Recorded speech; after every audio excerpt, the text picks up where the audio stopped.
l'arrivée en Europe de membres de services de renseignement rwandais qui étaient chargés d'éliminer des opposants ou du moins de faire des pressions sur des opposants potentiels pour les obliger à se montrer discrets. Et ce ne sont pas seulement les Rwandais qui sont visés. Je marchais vers mon hôtel au cœur de la ville de Bruxelles. Je suis allée à la réception et tout de suite, un monsieur est venu vers moi. Il m'a dit « Vous êtes Madame Judy Rever ?» J'ai dit « Oui ». En 2014, Judy Rever se trouve justement en Belgique lorsqu'elle est abordée par un représentant de la Sûreté de l'État. Il lui dit que sa sécurité est sérieusement menacée. La Montréalaise est une journaliste et auteure indépendante. Elle enquête depuis plus de 20 ans sur les événements entourant le génocide au Rwanda. J'étais bouleversée, j'ai dit pourquoi. Et il m'a dit qu'ils avaient les informations crédibles que l'ambassade rwandaise en Belgique constituait une menace contre ma vie.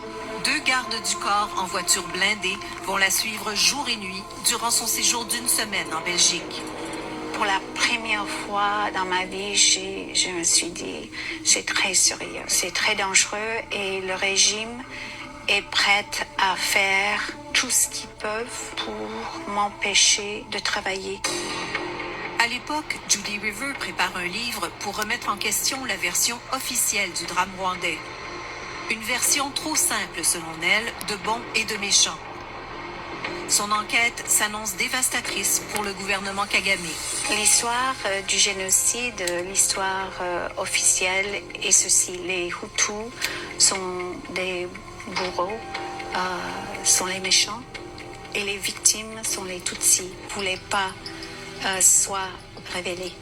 La journaliste a mis la main sur un rapport d'enquête top secret de 2003 qui émane du tribunal international créé après le génocide. Le document énumère une liste de tueries commises en 1994 par les troupes de Paul Kagame, perpétrées même sur des femmes et des enfants. Mais ces informations étaient enterrées.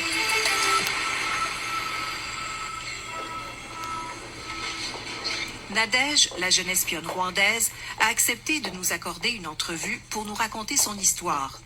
Mais elle craint pour sa sécurité. Nous avons donc décidé de cacher son identité et de changer certains détails de son récit. Je faisais mes études universitaires à Kigali. On nous a appris qu'il y avait des bourses pour aller étudier à l'étranger.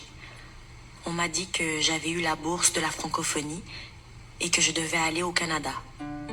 Nadège dit qu'elle croyait que la bourse était une récompense pour son excellence scolaire et pour son travail de cadre au sein du FPR, le parti de Paul Kagame. J'ai donc commencé à faire les formations.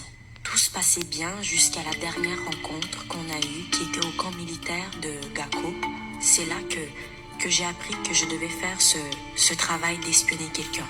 Elle affirme que des militaires donnaient cette formation à laquelle assistaient une trentaine de personnes. La formation consistait justement à comment trouver des informations, comment approcher les gens, comment se comporter, quelles sont les armes à avoir. C'était comme des mises en situation. Est-ce que il y a... de te procurer les armes et de faire le travail. Nous sommes en 2011. Il s'agit d'une conversation entre 2 militaires. Le directeur du renseignement de l'époque tente de convaincre un ancien officier d'éliminer 2 opposants réfugiés en Afrique du Sud. L'officier fait semblant de collaborer et enregistre en secret les conversations. La méthode n'a pas vraiment d'importance. Ce qui importe, c'est de compléter le travail. Ils sont clairement des terroristes. Le Rwanda était prêt à payer $1 million pour tuer les cibles.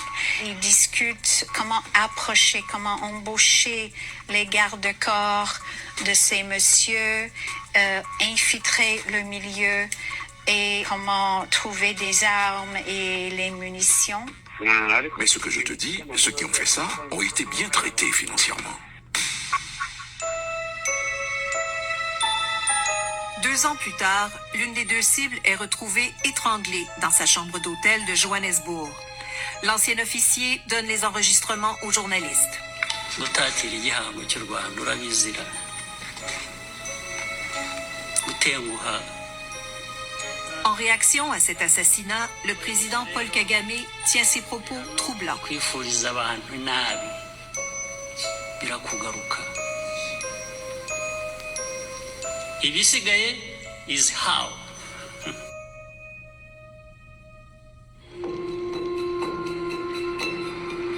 Au Québec, Nadège est ébranlée par ces attaques contre les opposants. Elle est maintenant convaincue, dit-elle, qu'elle ne doit pas compléter sa mission.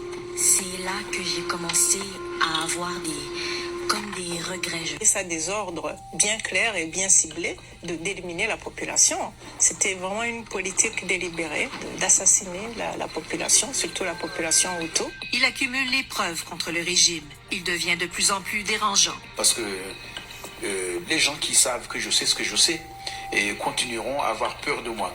Je suis prêt à ce que tous les sacrifices soient consentis pour cette noble cause. Cette dernière phrase va se révéler prémonitoire.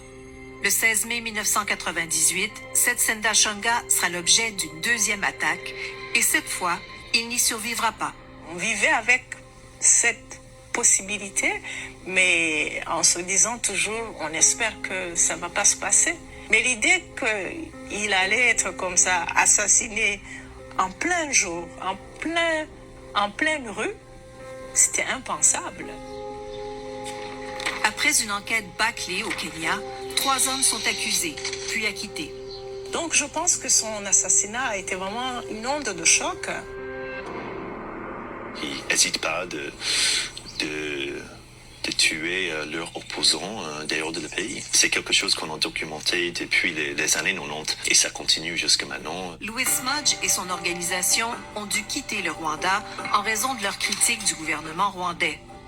Human Rights Watch a enquêté sur de nombreux cas de menaces, de torture, de disparition ou d'assassinat au Rwanda, mais aussi à l'étranger.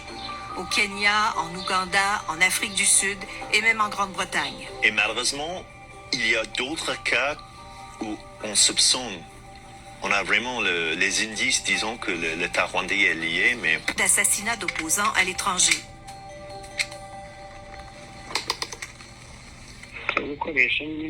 Il s'agit simplement de te procurer les armes et de faire le travail. Nous sommes en 2011. Il s'agit d'une conversation entre 2 militaires. Le directeur du renseignement de l'époque tente de convaincre un ancien officier d'éliminer 2 opposants réfugiés en Afrique du Sud. L'officier fait semblant de collaborer et enregistre en secret les conversations. La méthode n'a pas vraiment d'importance. Ce qui importe,